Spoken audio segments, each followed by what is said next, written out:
Esperanza, Julia. May bigat na dumadagan sa aking dibdib at unti-unting dumudurog sa aking pagkatao. Nalilito ang aking isipan at sa gitna ng dilim ay lumilitaw ang dalawang muka.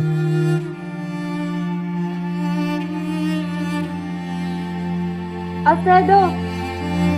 Julia?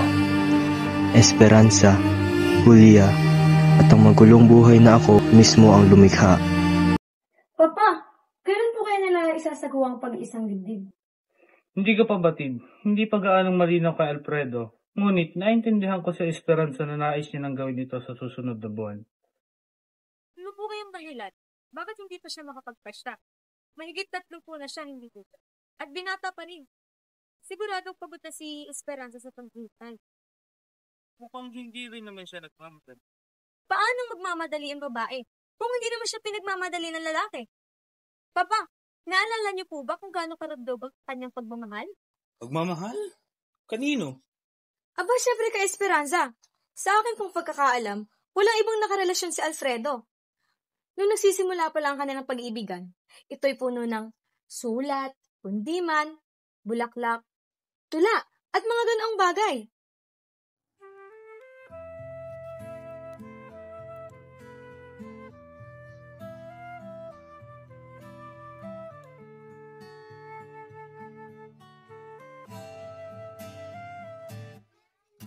Tumalay kong arana para sa dalagang walang kasing ganda. Amoy rosas ang alimuyak kung nanais. Nagbalik sa aking isipan ang mga gabing payapa sa ilalim ng buwan. Wala pang 4 na taon ang nakakalipas, mga panahong akala ko'y natagpuan ko ng tunay na pag-ibig. Ngunit na hindi ko na malaman kung yaon ba'y wagas na damdamin o isang huwad na patanabik na hinahabol ko ng may kasikiman hanggang sa ako'y natali kay Esperanza. Marami ang nagsasabing malamig at walang sigla ang aking puso. Tahimik at payak ang aking anyo. Hindi isang taong puspos ng silakbo, kundi wari isang makata, isang artistang mapili at mapag-isip.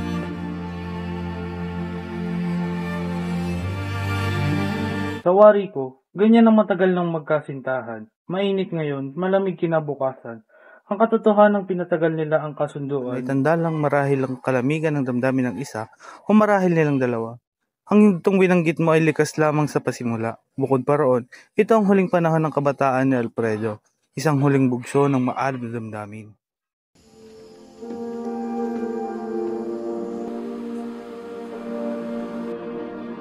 Ngayon, natatanaw ko na ang isang tahanan.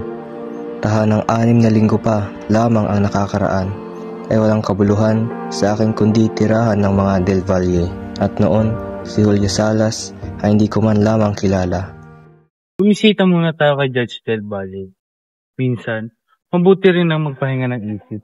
Opo, Papa. At syempre, ang makuha ang mabuting loob ng isang hukam. Alam mo naman, ito ang mag-iling na pagkikapan ng isang batang abogado.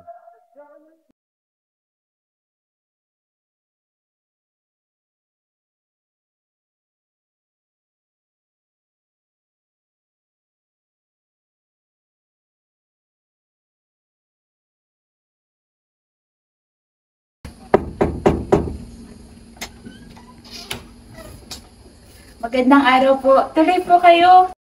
Magandang araw rin. Magandang araw, Judge Del Valle. Magandang araw din, Binibining Del Valle.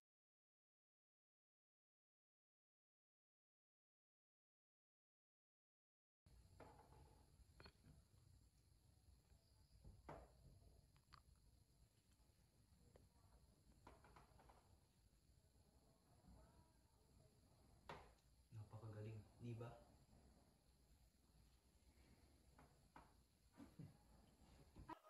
Ay, nais mo pa ba ng maiinom?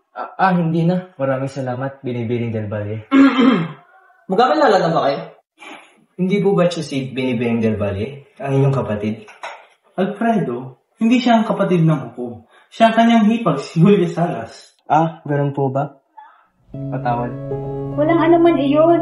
Sa tuwing magtatangka ko ay tama ka, naalala ko ang kahalintulad na karanasan ko noon. May isang lalaki na ang pangalan ay Manala. Lagi ko siyang tinatawag na Manalo.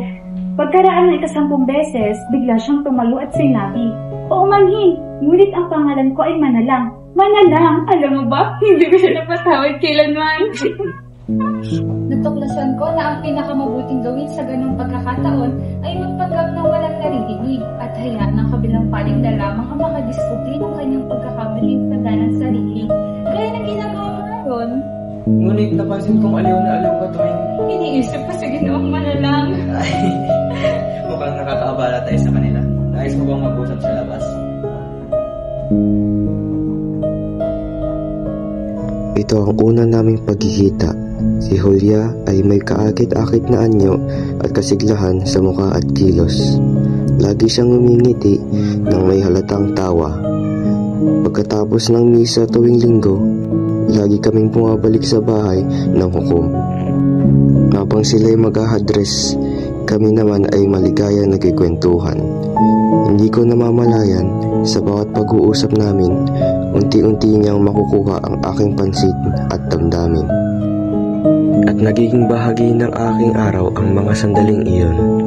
Ngunit, nang tanungin ako ni Esperanza ng palihim tungkol sa mga bisitang iyon, saka ko lamang naramdaman ang pagkakaibang kabilisan sa aking isipan. Alfredo, papansin ko palagi ka nagmamadaling umalis pagkatapos ng misa. Hindi mo na ako hihintay. Saan ka ba pumaparoon? Ikaw ba'y palagi umuwi sa inyong tahanan? Uuwi ako upang yung trabaho. Before naman, minsan ako sa babang nagpapanaligay lugar. Mabuti na lang.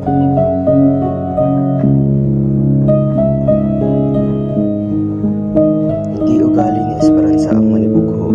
Naniniwala siya ang tamang kaayusan ang gumagabay sa damdamin. Alam ko rin sa aking sarili na binibigyan ko si Julia ng damdamin hindi nararapat. Ngunit may persang tumatawag sa akin at sinusunod ko ito. Dito sa itaas, naparamdam ako ng isang bagay. Kasiyahan? Hindi, ito ay diwan ng kabataan. Ikaw ba'y labis ng pinagpipaso ng panahon? Hindi naman sa ganoon. Dun sa ibaba, masyadong malawak ang daan. Pangkaraniwan at salat sa iwaga. Iwaga, napanandalian lamang. Hindi sa iyo. Isang linggo pa lang tayo magkakilala, kaya yan ang hiwaga. Maaari kitang pag-aralan habang buhay. Hindi pa rin ito matutuklasan. Habang buhay? Iyan ang hangad ko. 6 na linggo ang dumaan ng nakalipas. Ngunit sa bawat araw ay punyo ng tamis at sigla. Wala akong iniisip na nakaraan o hinaharap. Tanging kasalukuyan lamang ang aking nilakaran.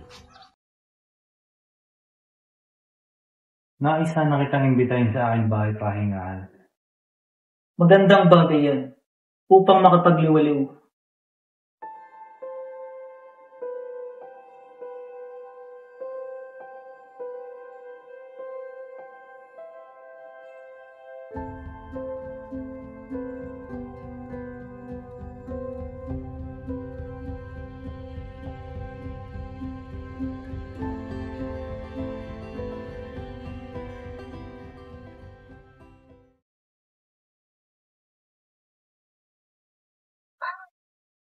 Naway nagdudulot pa ito sa'yo na kasiyahan. Oo, labis. Para bang tahanan na ito sa akin, maliban na lamang na wala kami ganito kagandang tanawin. Sa tingin ko, ito na ang huling pagkakataon na magkikita tayo. Ang huli? Bakit? Marahil masyado ka nang magiging abala. Sa tingin mo ba ako'y mukhang abala? Kung abala ka man, hindi yun nakikita. Hindi pagod o hinihingal. Gaya dapat ng isang abalang tao. Ngunit, Laging hindi nagmamadali. Masyadong kalmado. sana nga ganoon. Gaya ng sinabi mo, mas masaya ang isang tao pag siya'y kalmado at payapa. Parang kalabaw sa putikan. Ako? Naku, hindi. Pero sinabi mo ako'y kalmado at payapa. Iyon ang tingin ko. Gusto ko makita bayan ninyo. Wala kang makikita roon. Wala makikita. Ngunit naroon ka. Ako? Narito kaya ako ngayon. Hindi ako pupunta syempre, pag wala ka roon. Bibisita ka, mabibigo ka lamang. Wala kang makikita doon. Wala man lang ni isang Amerikanong taga roon. Kung sa bagay, ang nagpapasaya nga sa akin ay ang mga Amerikano. Nakatira kami sa Calilus, isang maliit na kalye na maraming mga puno. Matatagpuan kita roon? Marahil kung hindi mo ipagtatanong ang kay Binibining del Valle. Tatanong ako tungkol sa Tungkol saan? tahanan ng pinakamagandang dalaga sa bayan. Diyan ka na maliligaw ng landas. Hindi na yan lubos na makatotohanan. Totoo yun. Akala ko, ikaw ay hindi bumabanggit ng ganyang mga salita. Maganda, marikit, walang kabuluhang mga salita. Hindi ko naman sinasabing ganoon lang. Binabawi mo ba ang mga papuri? Ito'y pinapatibay ko pa. Bakit mo nga pala nasabing itong huli nating pagkikita? Uuwi na ako. Kailan? Bukas, nakakuha ko ng liham mula kina ama at ina. Gusto nila na doon namin gunitain ng mahal na araw. Kaya iyan ang dahilan ko bakit ko nasabing ito na ang huli. Napakaganda rito. Parang mga lumang bagay na di ko kayang bitawan. Mga lumang bagay? Mga pagkakamali at paghihinayang. Mga lumang bagay na lagi ko pinapasan.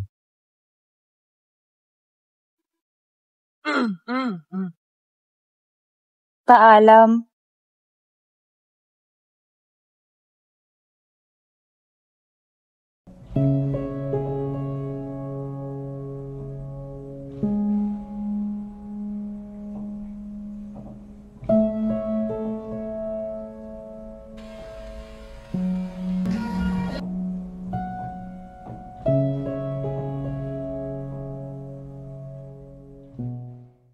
Magandang gabi. Akala ko nakaalis ka na.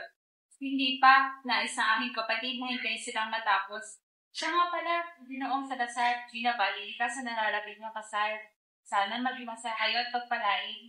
Binibining Salas, ng kasal ba ay naghahatid ng interes sa'yo? Oo naman, lalo na nais kasal ay kaibigang malamig sa akin. Kung iibintahan kita, ikaw ba'y dadalo? Kailan ba gaganapin ang iyong kasal?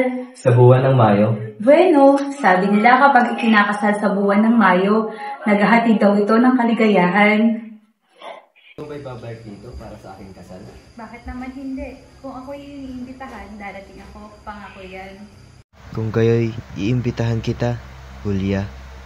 Alam kong darating ang panahon na malalaman niya rin ang aking pag-iisip, dibdib at parang pinipiga ang aking puso. Sa mga sandaling ito, habang kami nag-uusap, ramdam ko ang init at kanyang tingin at katahimikan ng aming mga salita. Harap namin ang isang tahanan kung saan bumabalot sa akin ang matinding pagnanasa sa hilinging sana ito'y akin.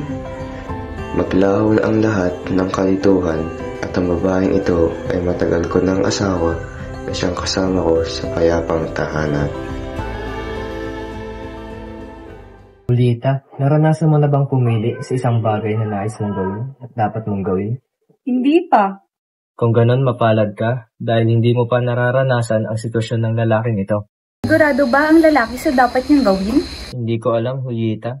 Siguro hindi. Walang saysay na itanong kung nais niya o hindi, sapagkat hindi ito nakasalalay sa kanya. Pero kung ganun, bakit? Oh, ano bang alam ko dyan? Problema niya na iyon. Hindi ka ba interesado?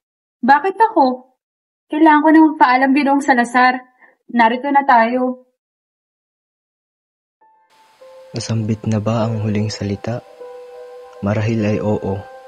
Ngunit may mahina pa ring kislap ng pag-asa sa aking isipan. Bagamat nakaharap sa pag-asa ang 3 taong kasunduan, halos kasal na, perpektong pagkakaunawaan ng magulang, ang sarili kong konsensya at si Esperanza. Si Esperanza na naghihintay, di na bata, wais at labis ng masigasig sa kanyang mga hangarin. O ano naman ito ngayon? Hindi sila kasal. Bukod pa riyan, dapat nag-isip ka tayo. Si nanay, na halos siya nagpanak sa kanya. Hindi na at nakalain ng masama sila. Siya naman yak sa Ngunit, sang-ayon ka ba? Saan? Si ginawa niya. Hindi. Ano ngayon ang iyong pinapahiwatig? Sinasabi ko lang, hindi ito nangangahulugan ako sa maagal. Bakit hindi? Magsalita ka parang sa immoral. Hindi ko akalain kanina ng iyong mga pananaw. Mga pananaw ko, nagtanging sukatan na nais ko ipalaban ay ang pagiging makatarungan. Yung nasasaktan ba ako? Wala! Kung ganoon, malinis sa aking konsensya.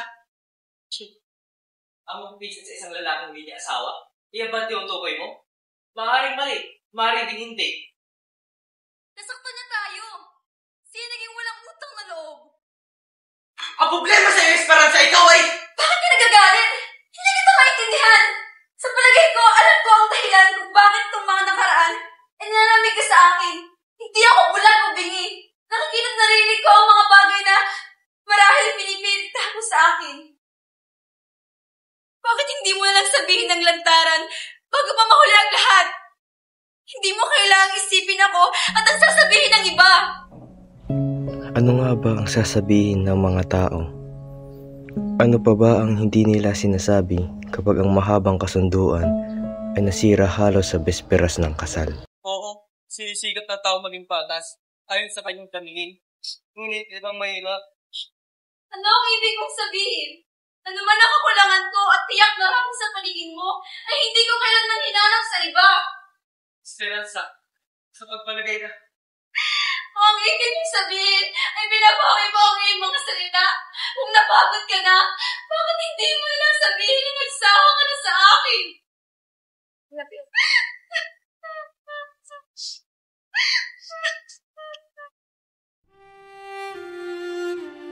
Naaalala ko ang lugar na ito mula sa kanyang mga kwento.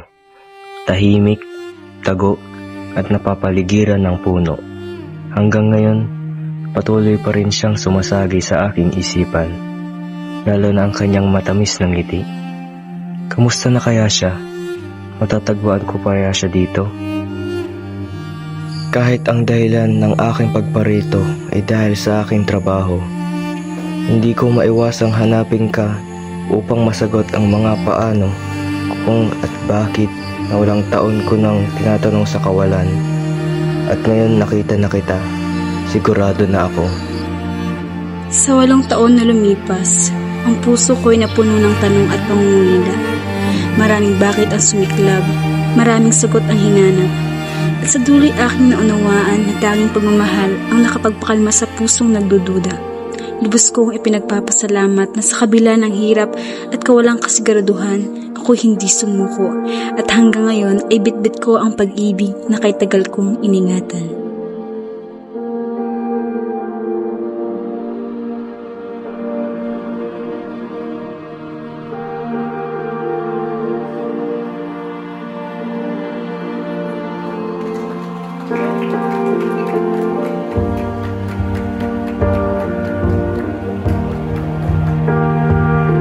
Kumusta ka na, Alfredo? Bumabalik sa aking alaala ang mga araw nating magkasama. Ang ligaya, ang munting pangungulila at ang mga sandaling nagdulot ng init sa aking puso. Matagal ko nang naunawaan at tinanggap na hindi tayo itinadhana sa paraan na pinapangarap ko noon. Ngunit kahit ganoon, pinapahalagahan ko ang bawat sandaling kasama kita at iyon ay sapat na para sa akin. Nang muling magtama ang ating mga mata, may katanungang gumuhit sa aking isipan. Sa paglipas ng mga taon, tila may nagbago sa iyo, ngunit marahil akong tunay na nagbago. Sa huling paghawak ko sa iyong palad, napagtanto kong naglaho na ang silakbo ng aking damdamin. Ang kinang mong minsang nagpabihag sa akin ay tila liwanag ng patay na bituin. Nananatili sa langit, ngunit matagal nang nawala ang init at alab nito.